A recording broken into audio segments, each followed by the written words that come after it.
अच्छा, अभी हमने वर्स्ट केस एनालिसिस देखा है, अब जो है हम इसका best case analysis and running time देखते हैं।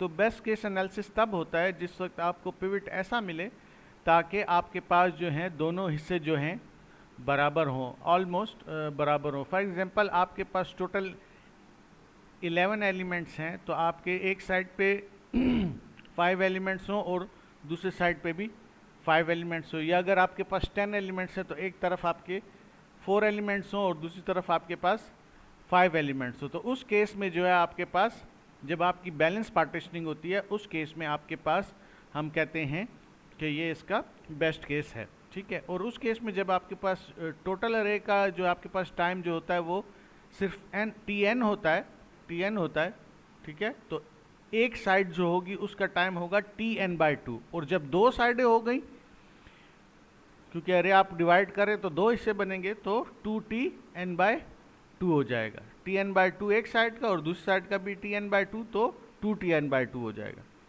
ठीक है। और ये तो पार्टीशनिंग का टाइम है, ठीक है।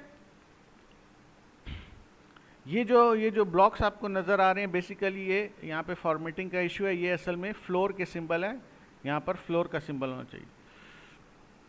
तो इसको जब हम कैलकुलेट करते हैं, किसी भी आपके पास रिकरेंस के मेथड्स हैं उससे हम इसको अगर सॉल्व करने की कोशिश करते हैं, तो आपके पास जो इसका रनिंग टाइम आता है वो O(n log n) आता है।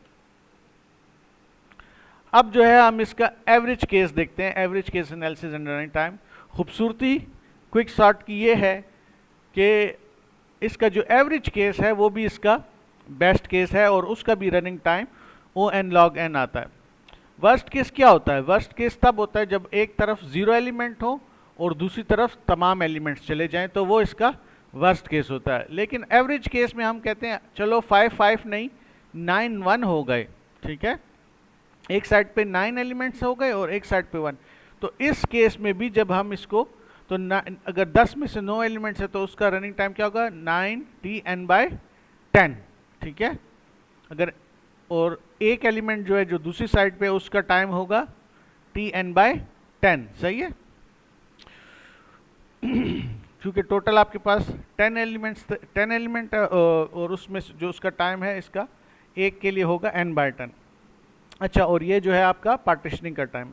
तो इसको भी जब हम कैलकुलेट करते हैं तो आपके पास आखिर में जो रनिंग टाइम आता है वो O(n log n) आता है, जो कि बेस्ट केस का भी O(n log n) ही है।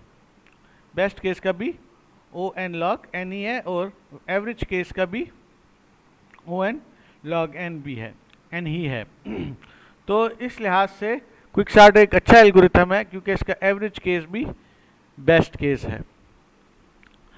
अच्छा, क्विकसॉर्ट को स्टडी करने के लिए आप अपनी बुक के चैप्टर 7 को स्टडी करें, सेक्शन 7.1 और 7.2।